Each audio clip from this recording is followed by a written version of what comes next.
여러분들 창의적 읽기 볼게요. 빨리 줄 거면 보자. 창의적 읽기는 지금 148쪽이에요. 창의적 읽기는 이해와 비판, 내용에 대한 이해와 비판을 바탕으로 스스로 새로운 대안 동그라미 148 새로운 대안을 구상하면서 읽는 활동. 그래서 나름의 해결책 동그라미 그 방법을 이해하기 앞서 글쓰기의 대안이 적절한지를 비판하면서, 그래서 사실은 창의적 읽기는 제일 마지막 단계라고 했지, 비판적 사고도 해야 되고 사실 사실적 이해, 추론적 이해, 그리고 나서 비판적 이해까지 하고 감상적 이해는 사실은 내용 갈래에 따라서 할 수도 있고 안 할 수도 있는데 앞에 세 개는 다 선행이 된다, 그치? 이해됩니까? 사실적, 추론적 하고 나서 지금 창의적은 합니다. 그쵸? 사실적, 추론적, 비판적은 기본값으로 다 들어가. 그치? 됐나요? 감상적 읽기는 내 경험치랑 미루어서 생각하는 거라서 문학적 이해할 때 조금 더 많이 쓰긴 하는데 사실은 배경 지식 활용하거나 할 때는 감상적도 쓰긴 쓰지. 근데 감상적은 문학 갈래에 한정되어서 조금 더 과하게 많이 쓴다는 느낌인데 창의적 읽기는 그거를 바탕으로 새로운 거를 만들어야 돼. 이해됩니까? 창의적 시각에서 읽고 다양한 상황에서 스스로 해결 방법을 제시하는 독자. 그러니까 어떤 식으로든 내가 설명을 하고 나서 이런 행동을 변화를 촉구를 한다든지 아니 무엇을 하자라고 얘기를 하는데 그거에 대해서 그냥 작가가 얘기한 말을 그 고지고대로 받아들일 게 아니라 그거에서 아이디어를 얻어서 내가 새로운 거 뭔가를 만들어내는 게 창의적 읽기야. 됐니? 그래서 옆에 보면 창의적 읽기의 방법, 글에 나타난 문제 상황과 해결 방안 파악하기 줄 거라 얘들아. 문제 상황과 해결 방안 파악하기. 근데 이걸 파악하려면 거기 줄 거져 있지. 의도나 주제를 추론하면서 정확히 파악할 수 있어야 된다. 결국은 얘들아 아까 내가 했단 말이야. 사실적 이해. 또 추론적 이해. 이건 내포적 의미인 거지. 그치? 이건 시력 테스트 문제. 맞잖아. 이거는 뭔데? 뜻이 있는데 야 여기 추석 때 공부하고 싶은 애가 어디 있겠니? 이거는 그냥 표면적으로 봤을 때는 의문문이야. 그치? 근데 아무도 없다라는 거는 추론을 해야지 되는 거잖아. 그 냉장고 얘기 나왔을 때 그 의미가 뭔데?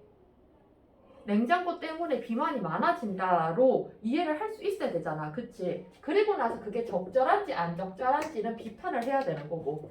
감상적 읽기는 아까 얘기했던 것처럼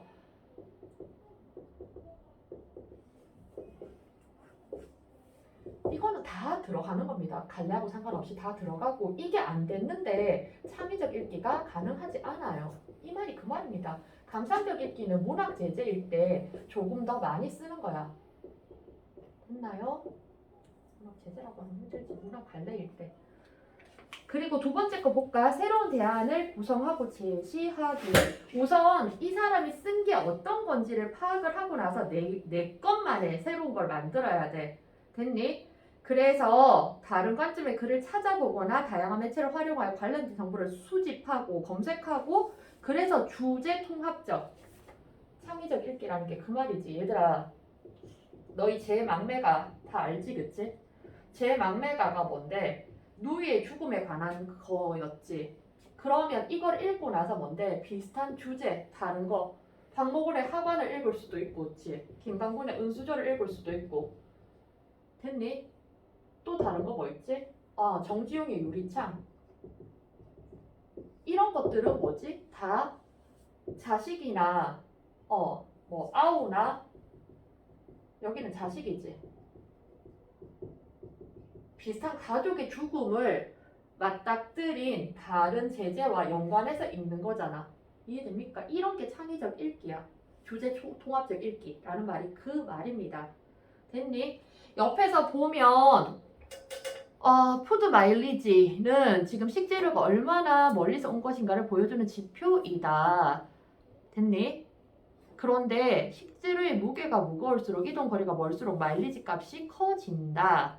얼마 전 국내산 대비 40%밖에 안 되는 가격에 싸다는 거지, 그치? 스페인 삼겹살이 수입되어서 장바구니 도움이 되었다. 근데 생각해보면 멀리서는 또 어떻게 더 싸지라는 생각이 들어, 그치? 그러나 수입식품은 멀리서 오기 때문에 이산화탄소를 배출해 지구온난화 속도를 높인다. 그래서 이 사람은 이거에 대해서 긍정적인 반응을 가진다, 안 가진다? 앞에 줄 거 볼까? 소비자의 장바구니에 큰 도움. 그러니까 뭔데? 가정 경제 비용을 줄이는데 도움이 됐다는 거지만 그러나 세모 지구 온난화, 이산화탄소 배출이 확대가 되면서 온난화 속도가 높아진다고 했지, 그치? 그리고 각종 환경 유해 물질이 나왔을 것이고, 그리고 장거리 여행을 위해서 전기를 쓰는 콜드체인이나 보존료 안 상하게 하려고 사용되었을 거고, 그래서 스페인산 삼겹살이 유통될 때 100g당 푸드 마일리지는 10.88. 근데 충북 괴산은 뭔데? 0.08밖에 안 돼. 그쵸? 그러면 식량 자급률이 27%에 불과한 우리나라 유통식품의 푸드 마일리지는 다른 나라보다 높을 수밖에 없다. 맞지? 절반도 안 되니까 4분의 1 정도밖에 안 되니까. 됐니? 그래서 푸드 마일리지와 온실가스를 줄이는 방법은 첫째, 최단거리에서 재배된 지역 음식 이용하는 거. 둘째, 제철 음식 위주로 소비하는 거. 맞지? 보관하는데도 돈이 드니까. 그리고 셋째, 푸드 마일리지를 꼭 확인해야 된다. 세 가지를 얘기했지. 그래서 결국은 이 사람이 얘기하는 의도는 뭔데? 단순히 돈만 따질 게 아니라 지구의 환경도 생각하는 소비를 하자라는 거지. 그치? 이거에 대해서 지금 비판적으로 이해하고 이를 해결하는 방안이 무엇인지를 창의적으로 생각할 수 있어야 된다. 야, 근데 이거 생각 한번 해봐. 야, 스페인산 삼겹살이 뭐보다 40%밖에 안 된대. 그러니까 똑같은 가격에 우리나라에서 한도는 10,000원이라고 치면 이거 4,000원밖에 안 한다는 거잖아. 근데 이거에 대해서 우리가 비판적으로 사고를 해보면 뭔데? 야, 돈 없어서 어쩔 수 없이 스페인산 먹어야 되는 사람 어떡하라고? 이런 비판을 해볼 수 있지, 그치? 이해됩니까? 이해되니? 그리고 보통은 우리나라 제품들이 비싸잖아. 한우가 비싸고 한돈이 비싸잖아. 그럼 어떻게 해야 될까?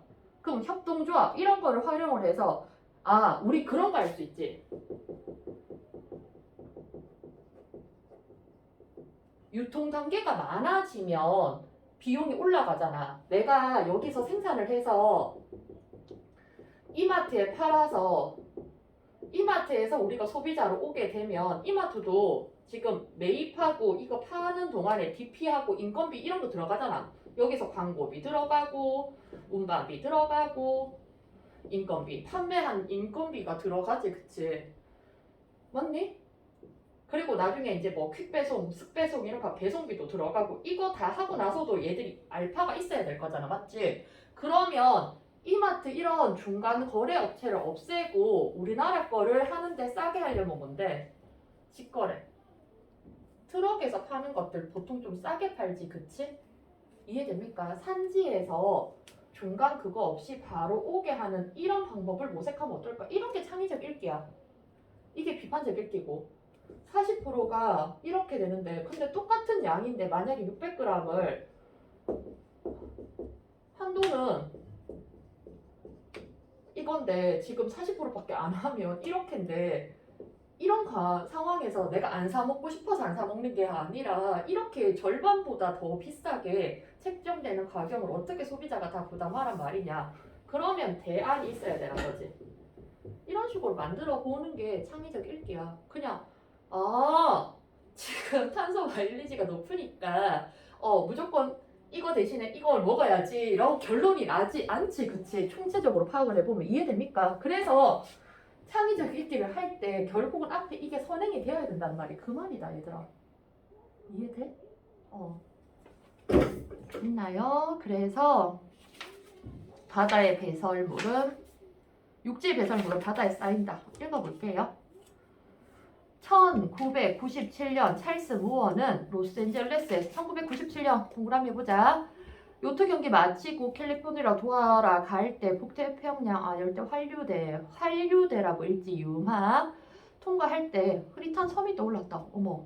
근데 섬이 있을 만한 데가 아니었지. 너희 알지? 쓰레기섬. 동그라미 하세요. 쓰레기섬. 쓰레기섬. 가장 원시적인 바다에서 내가 목격한 거는 섬이 아니고 뭐지? 플라스틱 더미. 요즘에 초등학교에서 이런 수업 되게 많이 하거든. 환경 수업. 일주일 동안 페트병, 뚜껑, 포장재 이걸 헤쳐나갔대. 그리고 심지어 고무 타이어, 자동차 계기판, 버려진 욕조를 지나치면서 플라스틱의 세상을 여행했다. 나중에 태평양 쓰레기 섬으로 이름 붙여졌다. 중간 부분 볼게요. 쓰레기 섬이 떠다니는 지역은 북태평양 환류대, 물결이 바뀌는 지역이지. 그래서 고기압을 이루어 바람을 빨아들이기 말고 내보내지 않는 곳. 이 해류는 아시아와 북아메리카 대륙 사이의 시계 방향으로 돈다. 그래서 빠른 해류를 타고 돌다가 안쪽으로 빠지면서 정체 동그라미 거기에서 이제 모여서 고인다는 겨. 이렇게 하나씩 모여서 결국 어떻게 되었다? 섬이 되었다. 섬이 어떻게 됐는지에 대해서 그 환경적인 요소를 분석을 해서 설명을 해주고 있어. 그치? 논설문이긴 한데 이게 설명문적인 요소를 당연히 가지고 있어. 그치? 우리가 직접 안 봤으니까 안 믿기지. 맞지? 어떻게 해서 쓰레기 섬이라는 게 생겼을까? 쓰레기로 와 심지어 욕조? 이런 것까지 계기판 이런 게 어떻게 다 모였을까? 이걸로 설명이 되는 거야. 아, 해류가 그렇구나. 그리고 뱃사람들을 예로부터 무풍지대로 여기며 이때 바람이 안 분대. 그래서 정체되는 거지. 그치? 여기를 피했다. 참치, 상어, 참치나 고래, 상어도 이것을 꺼렸다. 안 좋아했다고. 바람이 없어 생태계가 교류하지 않는 태평양의 사막이었기 때문이다. 그런데 바로 이곳에 쓰레기 더미가 고립되어 떠다니고 있었던 것이다. 문제는 풀어오세요. 이거는 이제 도입부에서 설명을 해주고 있어. 어떻게 쓰레기 섬이 생겼는지 중간 부분에서 설명을 했고, 그 다음 거라 들어가 볼게. 과학자들은 찰스 무어가 발견한 쓰레기 섬을 연구하기 시작했어. 섬의 크기는 아직 정확하게 측정되지 않았대. 97년에 발견된 건데 얼마나 컸으면. 대부분 작은 플라스틱이어서 인공위성이나 비행기로는 관찰할 수 없고 가까이 가서 보지 않는 한 정확한 규모를 알 수 없다. 그래서 일부 표본을 토대로 규모를 추측해서 측정한 거지. 그치? 작게는 70만 제곱미터에서 크게는 1500만 제곱킬로미터에 이르는 것을 보고 태평양 면적에 태평양 엄청 넓잖아. 그치? 0.4에서 8.1% 최소치에서 최대치까지 하면 이 정도가 된대. 다 인간이 버린 거. 우리가 버린 쓰레기들도 남해나 동해를 지나 이곳으로 흘러들였을 거다. 됐니? 여기 보면 쓰레기 섬의 추정 규모와 우리의 책임 환기 뭐지? 태평양이 있다고 우리는 상관이 없는가가 아니라 바닷길이 다 연결되어 있잖아. 너희 지도 보면 아시겠지만. 그치? 우리가 버린 것도 그쪽으로 흘러갔을 거다. 바다 놀러 가면 항상 쓰레기 보이지. 그치? 막 유리병 깨진 거 그게 막 마모돼서 막 돌처럼 굴러다니고. 육지 쓰레기는 육지로, 바다의 쓰레기는 바다로 버리는 게 원칙이다. 우리나라도 이 원칙을 적용하고 있다. 수산물 가공 공장에서 나오는 생선 기름이나 생선 찌꺼기는 바다에 버려도 된다. 수산물 시장에서 나오는 조개 껍데기, 수산물 폐수도 마찬가지다. 뭐 물고기 잡은 거 이런 거는 그냥 바다에 버려도 바다가 알아서 자정작용을 할 거야. 그런데 여전히 원칙이 적용되지 않는 것. 소나 돼지의 축사에서 나오는 가축 분뇨, 똥오줌과 일반 가정에서 나오는 음식물 쓰레기. 이것 우리도 몰랐던 사실이다. 그치? 이것들은 2012년 최근까지도 10년 전까지만 해도 합법적으로 바다에 버려졌다. 그 대원칙에 어긋난다는 거지. 그치? 육지 건데 지금 바다에 버렸다고. 우리 몰랐다. 그치? 똥오줌 음식물 쓰레기가 다 바다에 버려졌대. 합법적으로. 놀랍다. 그치? 우리가 음식물 쓰레기통에 버리면 지방자치단체의 수거 차량이 음식물 자원화 시설로 가져가서 이거를 퇴비로 만들고 거기서 자원화되지 않고 남은 거 이거는 결국 바다로 가서 세상에. 그럼 바다 아무 때나 버릴까? 그렇지 않다. 문답법이지. 그치? 질문하고 대답을 했어. 이거 뭐지? 문답법으로 하는 건 뭔데? 독자들의 대답을 같이 해주는 거야. 그래서 우리를 참여시키는 거지. 정부는 93년부터 동서해 연안에서 멀리 떨어진 바다 세 개를 바다의 쓰레기장으로 선정해서 운영하고 있었다. 그래서 서해병, 동해병, 동해정, 병 아니고 병, 갑을병 알지 얘들아? 서해 병, 동해 병, 동해 정구역. 서해 병구역 동그라미 하세요. 서해 병구역은 군산, 정확하게 위치도 알 수 있어. 군산 서쪽 200km 지점에 있는 지역으로 수심은 80m. 동해 병 동그라미, 포항에서 동쪽으로 125km에서 떨어진 수심 200에서 2000m 지역. 동해 정은 울산에서 남동쪽 불과 63km밖에 안 떨어져. 이게 제일 짧네, 그치? 이해됩니까? 울산 수심은 150m. 제일 얕네, 그치? 킬로미터도 아니고 미터야. 그냥 150m. 동해 병구역은 전체 폐기물의 60%, 절반 이상을 동해 병이 감당을 하는데, 이게 우리가 살고 있는 거주지랑 되게 가까운 곳에 있다, 그치? 최대 쓰레기장이고 서해 병과 동해 정구역은 27, 13%를 담당한다. 이렇게 많은 쓰레기가 바다에 버려진 것은 음식물 쓰레기의 육상 매립, 땅에 파묻는 것이 금지됐기 때문이다. 그래서 음식물 자원화 시설에서 최대한 많은 양을 사료나 퇴비로 재활용해야 되는데 기술 부족 등의 이유로 성공하지 못하고 바다로 버려진다. 이해됩니까? 또한 축사에서 나오는 분뇨를 깨끗하게 만드는 정화 시설도 많이 짓지 못했다. 환경 정화를 위해서 새로운 기술을 개발하고 투자하는 대신에 바다에 버리면 그냥 쓰레기 매립 비용만 지불하면 되니까. 맞지? 그걸 만드는데 연구 비용이 들 거고, 그리고 연구를 해서 상용화 시키는데 또 기계를 만들어야 되잖아. 그치? 그 비용이 너무 많이 드니까 그냥 단기적인 안목으로 그냥 버리는 방법을 택하는 거죠. 있나요? 그런데 비상이 걸렸다. 우리나라도 런던 의정서에 따라 해양 투기를 전면 중단해야 되는 상황에 이른 것이다. 우리나라는 2012년부터 가축 분뇨의 해양 배출을 중단하겠다고 약속했고, 그러니까 지구가 지구적으로 오염돼 가고 있으니까 다 같이 모여서 의논을 한 거지. 그러지 말자. 그래서 2013년부터는 이게 모두 육상에서 처리하겠다고 공개적으로 선언했다. 됐니? 그래서 결국 2013년부터 해양 투기가 뭔데? 버리다라는 말이지. 우리 투척한다라고 하지. 던지는 거. 됐니? 전면 금지됐다. 이에 따라 정부는 1억 2천만 톤 쓰레기를 육상에서 처리하기 위해 동분서주. 야, 아까 우리 봤던 거 이제 여기서 나왔지? 동서분주야, 그치? 동쪽으로 서쪽으로 바쁘다. 반갑지? 이제 이런 거 빈칸이 있으면 너희 맞힐 수 있겠다, 그치? 바쁘게 움직이고 있다를 이렇게 얘기합니다. 우리 분주하다는 말을 하잖아. 우리는 국제사회의 한 약속을 지켜야 한다. 우리 바다가 오염되고 있기 때문이다. 여러 연구에서 이 세 곳의 바다 쓰레기장을 다른 바다보다 중금속의 유해 물질 농도가 높은 것으로 확인되고 있다. 당연하겠지. 거기다 쓰레기를 갖다 버렸으니까. 그 중에서 동해병. 여기가 뭔데? 제일 많이 쓰레기가 버려진 곳이지, 그치? 60%가 버려졌다며. 중금속 농도가 가장 높다. 이건 당연한 사실이지, 그치? 우리가 충분히 예상할 수 있는 결과야. 바다가 오염되면 어떻게 될까? 당연히 안 좋아지겠지. 구체적으로 어떻게 안 좋아진다고? 바다 생태계의 건강이 악화되고 생선과 해초를 먹는 우리의 건강도 위협받게 된다. 결국은 오염된 지역에서 난 음식을 먹게 되면 우리도 무사하지 못한 거야. 결국은 우리가 쓰레기를 함부로 그렇게 폐기를 하게 되면 우리 몸을 우리가 해치는 꼴이 돼. 그러니까 어떻게 해야 될까? 중금속으로 오염된 바다에서 사는 생선을 먹으면 같은 중금속이 농축된다. 근데 우리 인간들은 그 크기가 더 크잖아, 맞지? 그러니까 더 많이 먹잖아, 맞지? 그러니까 농축 정도가 더 많을 겨.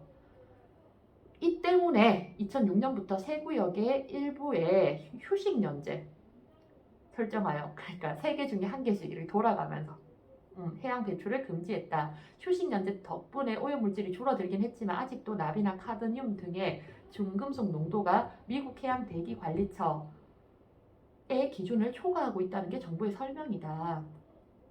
마지막으로 얘기했어.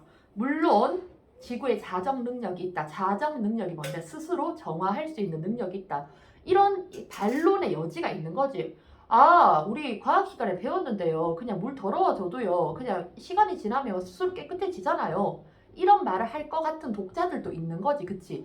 예상된 반론에 대해서 자기가 미리 반박을 하는 거야. 이해됩니까? 얘들아, 자기 주장을 한다고 하더라도 예상되는 청자를 상정하고 얘기해. 독자들, 이 읽는 사람들이 나한테 어떤 식으로 댓글을 달까, 어떤 식으로 딴지를 걸까도 생각하면서 그거를 미리 다 방어를 하는 게 좋은 글이야. 좋은 말하기야. 이해됩니까? 내 말을 하는데 다른 사람들이 내 말을 들으면서 어떤 생각을 할까까지 파악이 되어야 돼. 이해됩니까? 글쓰기가 일방향이라고 생각하는데 사실은 일방향은 아니야. 폭넓게 생각을 해야 돼. 거대한 쓰레기섬도 수백 년 동안 바다에 부딪히고 노출되면 조금씩 분해되긴 될겨. 바다 음식물 쓰레기가 만든 바다의 오염지대도 해류를 타고 퍼지면 농도가 낮아지겠지. 하지만 세모. 근데 얘들아, 자정작용도 어느 정도까지만이 해당하지, 그치? 우리도 화학 시간에 배웠잖아. 용액에다가 용매를 녹이면 어느 정도 되면 과포화 상태가 되잖아. 그렇게 되면 더 아무리 넣어도 안 녹아지지, 그치? 들어갈 수 있는 한계치가 있어. 그 얘기합니다. 그러므로 동그라미 하세요. 이게 이제 결론이야, 그치? 그러니까 어떻게 하자고. 이게 주장이야. 우리는 물건을 아끼고 쓰레기를 줄여야 된다. 이건 개인적인 차원, 동그라미. 국가적 차원에서는 어떻게 해야 된다? 환경 정화를 위해 새로운 기술 개발하고 투자하는데 힘을 아끼지 않아야 된다. 맞지? 개인적으로 무슨 다 기업들이 공익단체도 아닌데 돈을 엄청나게 많이 퍼부어서 그냥 스스로 개발하세요라고 하면 누가 그걸 하겠니? 맞지? 그걸 또 상용화하는데도 시간이 너무 많이 걸리는데 그래서 그런 연구비 지원을 해주거나 해야 되는 거지. 지구는 결코 우리를 기다려주지 않기 때문이다. 결국은 뭐지? 우리가 지금 경각심을 가지고 행동을 취해야 된다라는 말입니다. 지구가 불났다. 지구가 화났다. 여기에서 지금 발췌한겨. 됐나요? 뒤에 거 한 개만 더 볼게요. 158쪽 볼게요. 유기견. 유기견 방지 마이크로칩이 정답. 이거는 이제 다 상용화 됐지, 그치? 이거 안 하면 유기견이 하도 많으니까 우리 집 개도 했는데 마이크로칩이 정답. 한 해 10만 마리의 유기견이 생긴다. 유기견이 뭔데? 버리는 거지. 그치? 법적으로 그 동물들이 주어진 시간은 10일이다. 그래서 10일 이후에 안 찾아가거나 뭐 이렇게 분양이 안 되면 어떻게 된다? 다 안락사 시킨다. 그치? 유기된 지 72시간. 보호자를 찾지 못한다. 결국은 법적으로 안락사 대상이 된다. 안락사. 이것도 유마 일어났다. 그치? 누구 잘못일까? 호기심으로 잠시 나온 개의 잘못인가? 아니면 문을 닫지 않고 간 사람의 잘못일까? 동물이 나갈 수 있는 상황을 만든 사람의 잘못일 수도 있지만 그보다 그런 상황이 발생할 수 있다는 점을 무시한 안전불감증 동그라미. 그래서 동물 등록이 의무화됐다. 3개월 이상 된 개는 동물 등록을 해야 된다. 개도 사람과 마찬가지로 100일 되기 전까지는 세균 감염 이런 것 때문에 해서 보통 산책 같은 거 안 시키지. 집에서만 기른다. 그치? 그런데 3개월 이상 되면 집 밖에도 놀러 가고 하니까 그때부터는 등록을 해야 된대. 반려견 이것도 유마지. 그치? 반려견을 키우는 보호자들에게 책임감을 늘리고 아니다. 늘리고 지게 하고 책임을 부과하고 얘들아 써라. 부과 더하게 하고 유기견이 발생했을 때 귀환율 집으로 돌아가는 비율을 높이기 위함이다. 동물 등록을 하면 유기견의 발생을 막을 수 있을까? 안타깝지만 그렇지는 않다. 문제는 방법이다. 동물 등록할 때 이름표 부착, 외장량 마이크로칩, 내장량 마이크로칩 중에 하나를 선택해야 되는데 얘들아 그냥 생각해봐도 그렇지 않니? 이름표는 떨어질 수 있지. 똑순이 010-2983-4136 이렇게 해놓으면 그거 걔가 막 다니다가 떨어질 수도 있지. 외장량 제일 안전한 게 뭘까요? 내장량이겠지. 그치? 유기견은 일부러 버린 경우 내가 못 키우겠어. 실수로 잃어버린 경우가 있는데 일부러 버린 경우는 뭐지? 당연히 이거 떼고 버리겠지. 아니냐? 외부의 거. 누가 버렸는지 확인할 방법이 없고 실수로 잃어버린 경우는 걔가 혹시모로 집 나가거나 산책 중에 잃어버리기보다 흔한 경우가 아니다. 대부분 뭔데? 그냥 갖다 버린다고. 의도를 가지고 갖다 버린다. 그런데 그거 그냥 이름표나 외부에 있는 거는 그냥 떼고 버리면 되잖아. 그런데 문제는 외부 부착형 인식표를 실내에서 항상 착용하지 않는다는 점이다. 인식표 부착해도 유실되는 거, 잃어버리는 경우가 많다. 집에서 이미 인식표를 잃어버린 경우도 많다. 결국은 외부 부착형은 억제 효과가 작다. 내장형은 확실히 줄일 수 있다. 줄 거라. 내장형 마이크로칩은 확실히 줄일 수 있다. 병원에서 유기견 중 한 마리는 마이크로칩 확인해서 30분 만에 보호자. 왜냐하면 거기에 정보를 다 넣어 놓으니까. 하지만 다른 한 마리를 아직도 주인을 찾지 못하고 유기견 신세이다. 아마 보호소로 보냈다면 안락사를 시켰을지도 모른다. 부작용 때문에 마이크로칩, 아니 우리 개한테 아프잖아요. 몸 속에 심거든. 애가 되게 아파해. 그런데 수의학협회의 조사에 따르면 마이크로칩 부작용으로 탈모, 개가 털 빠지거나 염증, 부종, 붓거나 종양, 뭐 염증 같은 게 생기는 경우는 매우 드물었다. 이거 항상 해주지 얘들아. 아까 거기에서도 자정작용 있지 않나? 예상되는 반론에 대한 반박이지. 별표해주세요 얘들아. 잘 쓰는 글들은 항상 이렇게 나옵니다. 예상되는 반박에 대한 반론. 이것도 유마 일어났다 그치? 국내에서 조사한 결과도 별반 다르지 않다. 다시 말하면 뭔데? 이런 부작용 그렇게 크지 않다. 미미하다. 부작용이 뭐다? 크다? 아니다. 미미하다. 작다. 됐니? 유기견은 동물을 좋아하는 사람들만의 개인적인 문제가 아니라 사회적이고 국가적인 문제이다. 많은 관리 비용이 소요되므로 얘들아 안락사 시키는데 돈이 들잖아. 그 돈은 어디서 나오지? 우리 세금에서 나오잖아. 그러니까 개 기르겠다고 했다가 그냥 갖다 버리는 사람들이 많으면 우리 세금으로 결국은 그걸 감당을 해야 되잖아. 이해되니? 그러므로 체계적이고 효율적인 관리를 위한 적극적인 노력이 필요하다. 결국은 뭔데? 논설문이다. 그치? 국가가 조금 더 관심을 가지고 해야 된다. 동물 등록 방법 3가지를 소개를 하기는 했어. 그치? 그렇지만 제일 확실한 건 뭐다? 내장형 마이크로칩을 삽입하자가 결론입니다. 됐습니까? 여기까지 하고 정리 꺼주세요.